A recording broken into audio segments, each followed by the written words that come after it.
Yo, Yes. we are live. If you're watching this now, you're probably already watching the playback. So you're probably seeing this in your feed.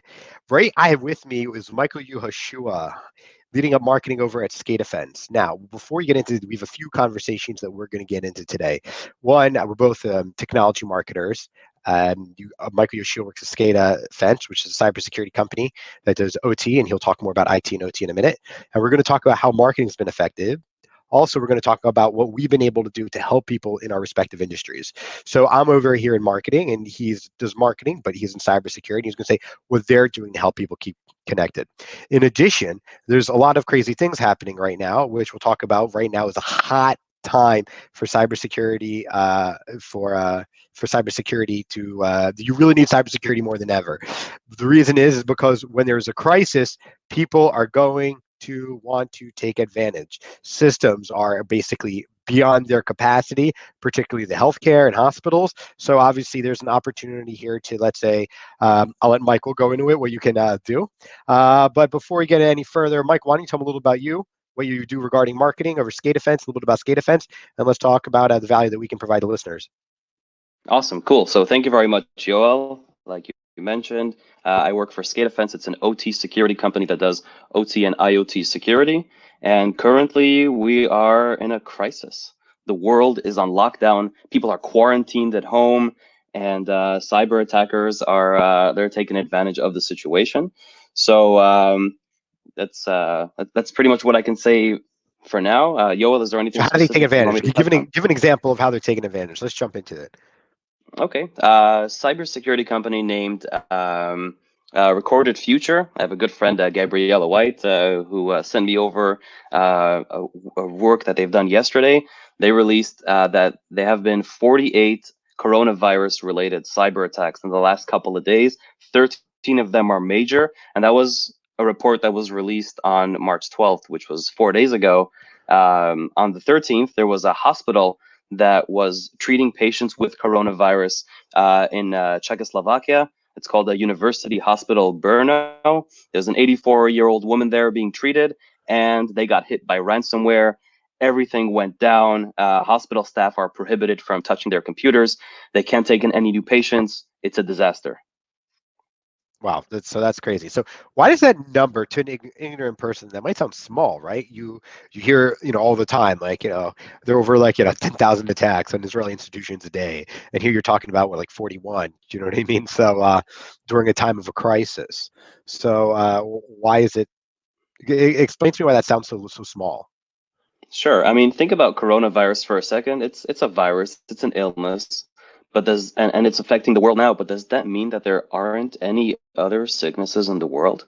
Are there people that are not sick from other things in the world? This is the one that everyone's talking about. And yes, there are other cyber attacks going on in the world, but specifically regarding coronavirus, yeah, these are the numbers that we've seen. Obviously, this report is only from a few days, but yeah, 48 is a lot, and 13 major ones are also pretty bad. All right, got it. Okay, and so explain. So they're saying, "Yo, we've taken over, and pay up, or you're screwed." Right, and hospitals don't have a choice. I mean, no, in normal situations, they can call in an IT team or they can forward patients to other hospitals. And I mean, these things have happened before, but in this current situation, when hospitals are full to capacity, there aren't enough doctors. Doctors are working overtime. If you close down a hospital, that's a lot of people who cannot get treated, and these organizations need help. Right. Yeah, I get it. Okay, so I think the lesson here really is be prepared, right? Right. Don't be scared to be You don't prepared. Yeah. be scared. Be prepared. All right. I think we got a T-shirt going. So I mean, like we all try to we all try to really be able to be prepared for things, but really we don't. How many people don't have life insurance that have children? That have like a family, right? Yeah. It's scary, right? Be prepared. You're going to die, right? You're not assuming a Mhm. pandemic, uh, but even though I mean, healthcare and hospitals got to be prepared for it too. Just like there's an economic crash. I mean, who's king? Whoever's cash is king because now you can buy things for cheap, whether it's stocks or other properties or businesses that are going to go under and all that. You can I mean, shopping spree people. So there are opportunities come in crisis only for those that are prepared. And the same, by the way, goes for those that the cyber hackers. I mean, they're prepared, waiting for opportunities. And when they are, then they adapt their resources, they adjust, they adapt, they see the opportunity. They were prepared, they have the skills, they know how to be able to breach and penetrate these. These hospitals, and so they're prepared too. Unfortunately, the problem is that we're often not prepared because we are not. I mean, we don't think in worst case scenario. We think everything's going to be perfect forever. It's human nature. There's really no way around that. So how do we? So how does one prepare in case for, let's say, a coronavirus, for a cyber attack under certain circumstances like these? All right, so you mentioned a few good points before. Before I give you the answer, I want to talk about not just from an industrial standpoint. I know that the Iranian government was working on all different types of maps relating to coronavirus because they know people are very interested. They want to see where it's spreading, where it's going, and they gave people to download a certain app to see where it's going. And what it was spyware that was spying on people to find out their movements, find out where they are. So yeah, like you said, cyber attackers are capitalizing on this. But how to be prepared for something?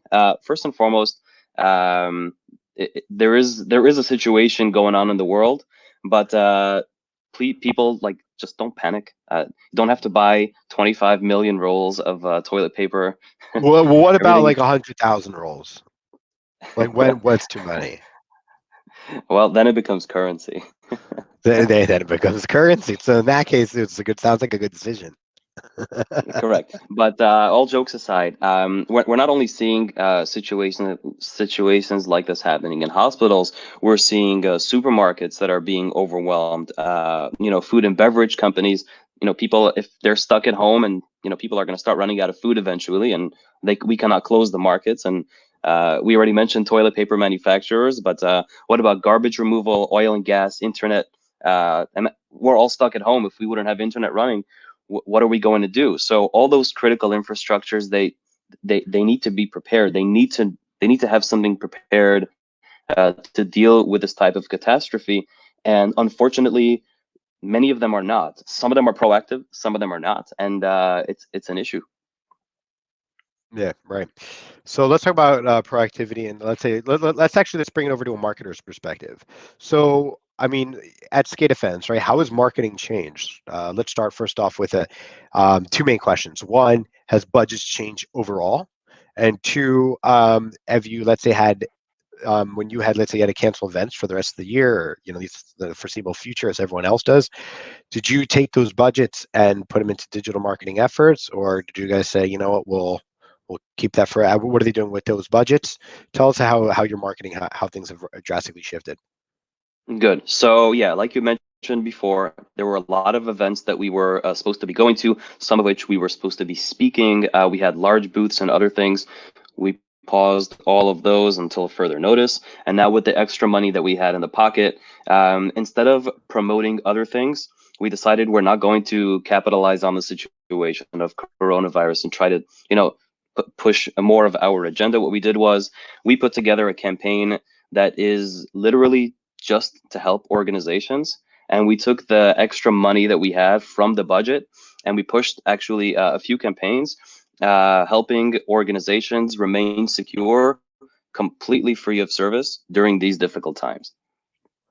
Amazing. So tell me about this free service. So because we've also offered some free services. I posted on LinkedIn that we're offering like free consulting, and I have 11 inquiries as of an hour ago through WhatsApp and through emails. And I'm shocked at how much help people need, and I'm absolutely thrilled and honored that I actually have that privilege of helping people, being at the point that I can help people. And which we're doing. So I basically book calls all night and have some for tomorrow to help these people. And of course, if anyone has any questions, I'll drink to that. cheers. There you go. Drink to that. if anyone in general, so I mean, let's do a little a plug here to help people.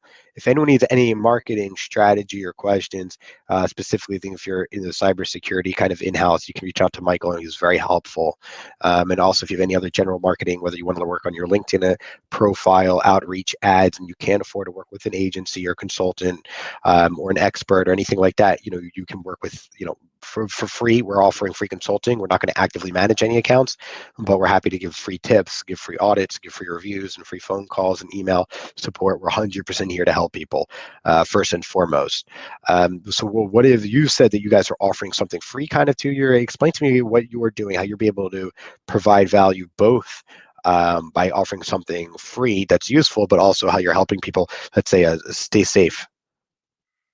Okay, good. So first of all, thank you for all the great things that you do as well. It's really, really important. And what we put together a program, a special program for these critical times.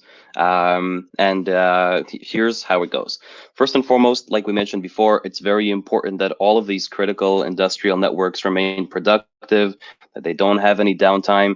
And like we said, internet has to continue, electricity needs to continue, critical infrastructure, food and beverage manufacturing, all of this needs to continue running smoothly. So what we did is we put together a 3-level program in order to help organizations. First and foremost, we give them a full consultation. We sit them down with a cybersecurity expert who goes over their remote access connections. He goes over their network diagram, and he gives them a review of all the risks that exist in their current network as is. It's a general overview. After Right. that call, what we do is we give them a full installation to our platform. They can install it in their system. It's all can be done remotely. All they got to do is hit install, and it installs. And the program right away gives them visibility into everything that's happening in their network. It's based on, all the information is based on real network traffic. And unlike other cybersecurity companies that do industrial, we can give you results within 24 hours, and we don't have to wait 7-8 months to baseline your processes. Now, after all the system is installed and you can see everything that's going on in your network, after 3 days, you get a full review of all the findings in your network, which means you get to see if there's any mitigation steps, if there are any vulnerabilities that are existing in your network. You get to see if there are any cyber threats, if there is malware that's hiding or malware that's ready to propagate itself. And finally, we give you immediate actions of how to fix everything, and you get that in 3 days. Afterwards, you get to keep the platform for an additional 27 days, enjoy full monitoring, full visibility, and make sure that everything runs smoothly and successfully during these difficult times. And that's it. Awesome. So, I mean, it's pretty straightforward. They come, you do some free consulting, you do a free test for them, you give them some results, 24 hours, it spits it back, and then you tell them what they should be doing and implementing. You kind of like it's kind of like when I run like the free like virus scanner on my computer. It's pretty fast, takes a little time, so it's just automatic, right? They come back and then they tell you, here's all the things, right? And hopefully, and then maybe they try to get you to upgrade.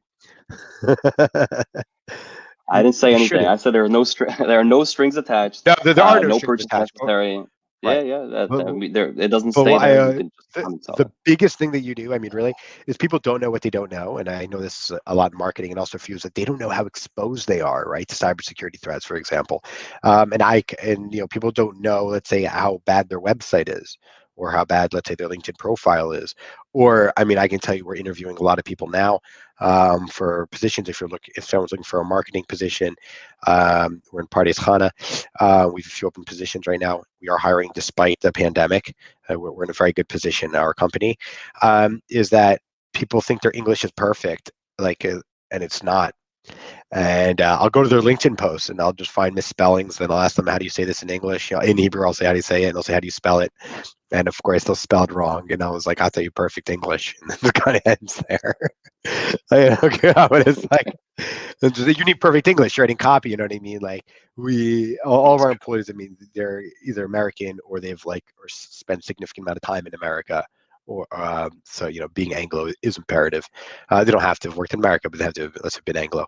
So it is important. So I mean, you don't know what you don't know, and that's kind of really like the focus here. It's something that we got to think about. It's important sometimes we're scared sometimes to get like some free help and to ask people. Like, we're scared of knowing how we're exposed, what we could be doing better. Just like, I mean, I brought this up before, probably bring it up a million times, but like I weigh myself every morning, and some mornings I do not want to weigh myself. I don't want to know, like, you know what I mean? How much was all that scotch last night worth it? You know, I don't want to hold a mirror up to It myself. was. It was. It depends. Once I Yeah. step on the mirror, it's either regret or it's like, it's then I go beast mode for the next day. But it's you got to think about these things. It's worth it if I remember the night, I guess, or maybe not. I don't know. It depends. But so right, so like don't be scared to kind of see what is working, what isn't working, get an audit of to make sure that you're actually secure. I find that we have a challenge here. I think it's a Western challenge, maybe, is that we put our head in the sand. We're kind of like in denial. We don't really know what's going on. We don't have a strong connection with history. We don't, you know what I mean? Like we just don't, we're kind of disconnected with like a lot of facts because we don't have to be, right? Just like there was a time like we'd all be tradesmen and we would have been able, let's say, to build a chair out of wood, or kind of, you know what I mean? Like if something like more of us would have been more handy, or how to do a little agriculture and all of these skills, or even how to sew a button, basic things we don't know how to do, we just take for granted, right? Just even how does electricity work? Not that you would know how to fix it, but just basic science, we just take everything for granted. And then when things go to shit, we don't even know how to fix it. We don't even know where to look, and we don't even want to know that we don't know how to do it, and that's worrying. Most of the time it's fine. You can hire an expert, but then when you need to do it yourself, you need to be dependent under circumstances like this, or when you come under a hack, or you need to step up your marketing game so you can have leads and increase your business now, or as we get out of this pandemic, God willing, soon, you want to be as prepared. Now, what do they say? Luck is when opportunity meets preparedness. Oh yeah. Yeah. I So, think it was like to go Steve back what Jobs I who was said saying, something similar. say it again. Steve Jobs said No, that. go ahead. Go ahead. Go ahead. He said something similar. Yeah. I said it first, which took it off me. And I've been said like a million times, or like Dale Carnegie might have said that in the 30s. Um, yeah, so like the hackers, right? Like I was touching on earlier, you're saying they're lucky they have this opportunity, but they prepared for it, and then the opportunity came up. And I mean, our business is in really good shape right now, but we're not lucky. We prepared for it, and the opportunity. Same goes like I wait for. Never mind, this is gonna sound terrible, but like recessions, not pandemics, but recessions are often opportunities if you're prepared.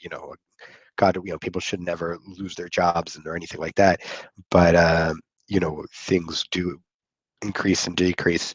We need to be able to ride the waves, improve on both as the waves go up and as the waves come down.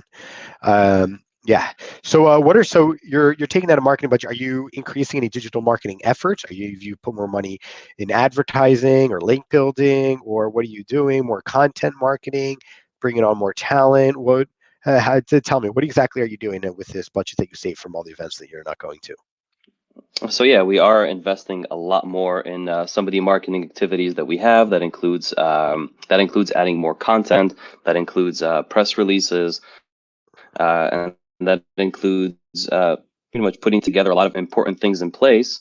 But most importantly, during these times, we're not focusing about how much we can sell as a company. We're trying to focus on how many organizations we during these critical times. So our marketing budgets that we saved over, we're putting in lots of money. We're talking thousands of dollars into spreading this message around on the internet, in all Amazing, different types of amazing. channels.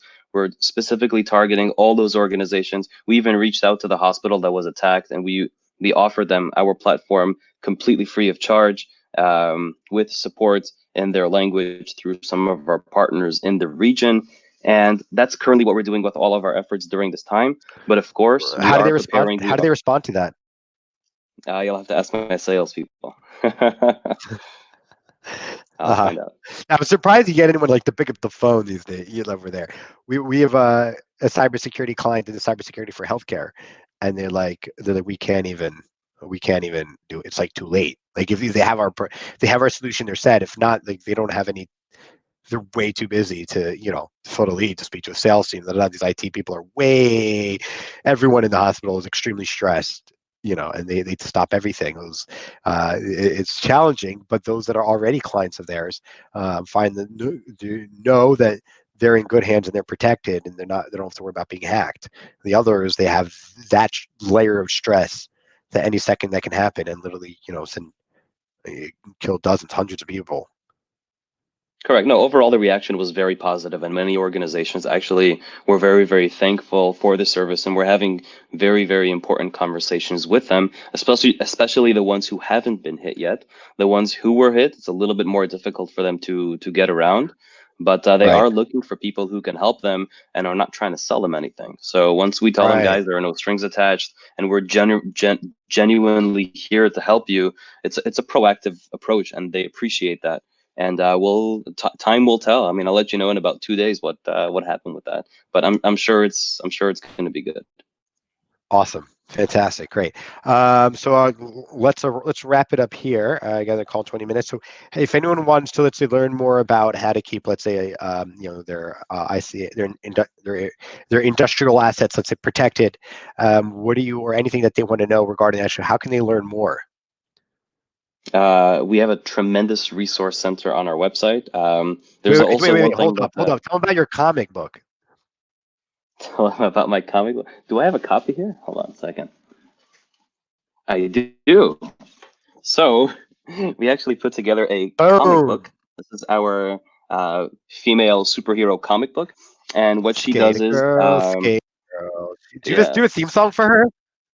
Not yet, but I should. And I should Why make a don't you movie. have like a jingle? She's gonna save the world. No, I don't know. Winging it. Anyways, she fights cyber attackers in let's see if I can show this to you, in manufacturing plants. Sorry, I'm just trying to get connected there. That's really cool. There's the critical infrastructure. These are the things that we're actually talking about today. The cyber attackers trying to shut them all down. And finally, building management systems. You know, people are stuck inside a building, and close up the windows, close up the doors. Who did your art? Kick the key away. I have a good friend who does all this types of artwork. I of course had some drawings, and they just made it a little bit nicer. That's all. Oh, I'm sure you did like all the work, right? Well, I would say 90% of it, but I got to give some credit to the graphic artist. They did an amazing job. To the artist. It's not easy. So see, there's all kinds of way to get the message over, and to tell people. And as marketers, I mean, it's imperative that we are able to speak other people's language. Understand their pain points, know how to speak to them, understand how the language is different from different continents. Not to mention the regulations that are different in different continents. And how to be able to address them directly. Because if we don't speak people's language, I mean, kind of like politics, the same thing. And I don't even mean actual literal like language, but like if you don't go at a person at their level, if you don't speak like their language, then you're not going to be able to get through to people's needs. You're not going to be able to communicate well, right? Which is why having like using fancy vocabulary isn't going to help you give over your message, unfortunately. People don't care what you sell, right? People don't care what you sell. They care about what value it gives them. And if people understand that, they understand that they got to give their customers the value that they want, not that you want. Then afterwards, you'll be fine. Correct. That's a win-win. That's a win-win. Awesome. Yeah. All right. So you guys can reach out to Michael Yehoshua on LinkedIn. You can see his name in his thing, or you can reach out to me. If you guys have any questions about marketing in general, how to stay safe from cyber attacks or in general that are related, you can reach out to Michael. If anyone has any marketing questions for your technology company or in general for yourself, your personal branding or LinkedIn, need some free consulting, I'm here. You can just DM me on LinkedIn. And that's it. Thanks so much for joining our live, Michael. Thank you. Thanks for having me. Take care, buddy. Thanks. Take care. Bye.